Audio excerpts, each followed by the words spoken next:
I don't think I'll be using this again. Para talagang shampoo or para talagang pabango. Noong mga panahon na nagpapacheck up ako, may mga brands na nagpadala sa akin, including Squad Cosmetics. Kaso, hindi ko sila na-try noon agad. Kasi nga, hindi ako nakagawa agad ng mga videos noon dahil sa pagpapagamot ko. So ngayon, try natin to mga products ng Squad Cosmetics. I'm sorry late, pero better late than never. So let's start with this Squad Cosmetics Melon Swirl 3-in-1 Face Base. Ayan yung itsura niya. And let's try it on the skin. Nakita niyo may mga bagong ek-ek na naman sa mukha ko ngayon. Nakakainis. Pero okay lang yan. Oh, I love this consistency. Para lang siyang skincare. Very hydrated and very moisturized ng skin. So, naglagay lang ako ng foundation, guys. And I used the Enigma Skin Introduction Foundation. Hindi ko na pinakita kasi gagawan ko siya ng separate review. Next, we're going to try the Squad Cosmetics Eye Series 8 Color Eyeshadow Palette. So, meron akong dalawang variants dito. I believe tatlo yung ganito nila. So, I have here the Comfort Zone. And alam niyo, natuwa ako dito kasi etong mga kulay na to,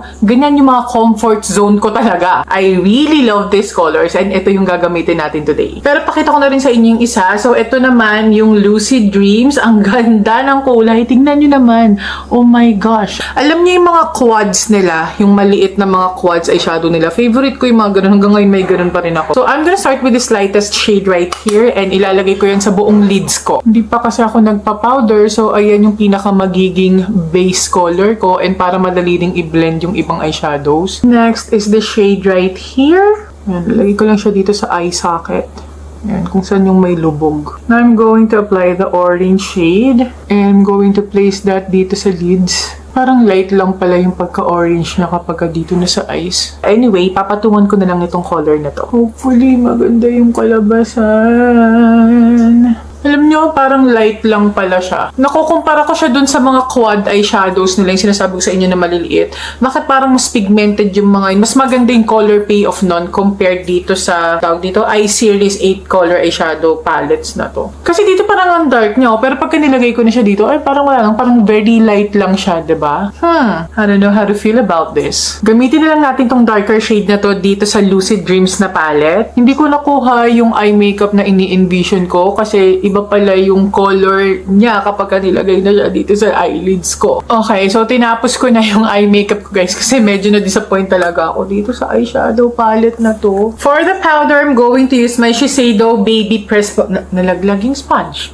Color white siya dito sa lalagyan niya, pero it's translucent naman, guys. I'm just bronzing my face using this Quad Shadow Play in Alter Ego. One of my favorites. Okay, guys, now I'm done with my makeup. Talagang done na siya. Now, my base looks matte na, diba? Pero gusto ko pa rin itry yung Squad Lock It In Mattifying Setting and Fixing Spray. Pero favorite ko yung unang formula nito. Ito kasi yung parang mattifying version niya. Hindi ko lang alam kung ito na lang yung meron, kung meron pa yung dati, kung pareho lang ba sila noon. Pero favorite ko talaga yung unang labas nila ng Lock It In Setting Spray nila. Ayun. Para alam kung maganda yung buga niya.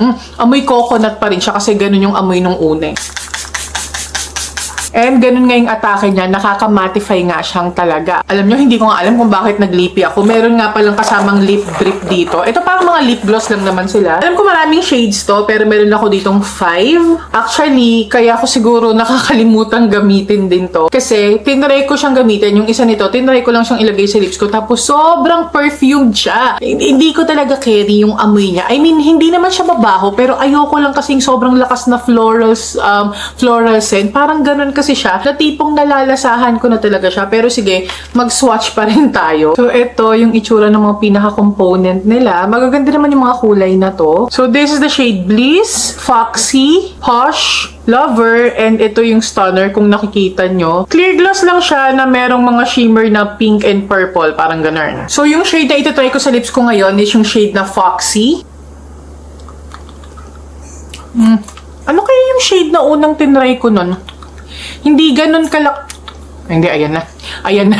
Ayan na, nalalasahan ko na. Ewan ko ba, ba't parang meron siyang aftertaste? Aftertaste, kinain. Yung parang meron siyang strong na floral, hindi ko nga naamoy, nalalasahan ko. Floral taste? Para kung kumain ng shampoo, ganyan. Pero yung how it looks like on the lips, sakto lang din naman. Nothing special about it. So, considering na there's nothing special about it, tapos ganito pa yung nalalasahan ko sa kanya, I don't think I'll be using this again? Or depende sa trip ko? Ewan ko. Para talagang shampoo or para talagang pabango. Parang ganun talaga yung nalalasahan ko sa kanya. Sorry. Pero sa lahat-lahat ng mga tinry ko ngayon, ito yung pinaka nagustuhan ko kasi maganda siya sa skin. Parang nakaka-moisturize at nakaka-hydrate siya. And at the same time, primer mo na din siya. At ang bango niya, amoy melon din siya talaga. Pinaka-ayaw ko yung lip drip talaga dahil doon talaga sa lasa niya. Hanggang ngayon guys, nalalasahan ko pa rin siya. Pero hindi rin naman ako kasi nag-expect masyado dito sa lip drip na to. Siguro nga kasi na-swatch ko na siya nung una. Biggest letdown for me yung eyeshadow palettes nila kasi I had high hopes for this kasi nga favorite ko yung mga eyeshadow palettes nila eh. Hindi ko masyadong gusto yung formula niya. Tapos yun nga, hindi ko lang nagustuhan yung fact na hindi ganito yung color payoff niya kapag nilagay mo na sa skin. Medyo na-disappoint lang talaga ako kasi nga para sa akin, ang ganda-ganda ng eyeshadow palettes ng Squad. Pero itong eye color, ang tawag dito, eye series 8 color eyeshadow palette nila, hindi ko bet. Siguro okay lang siya sa mga beginners, ganon. Kumukulay naman siya, nakita niyo naman, nag-show up naman yung kulay niya, kaso nga lang, hindi lang siya ganon sa ini-expect ko. Even the formula,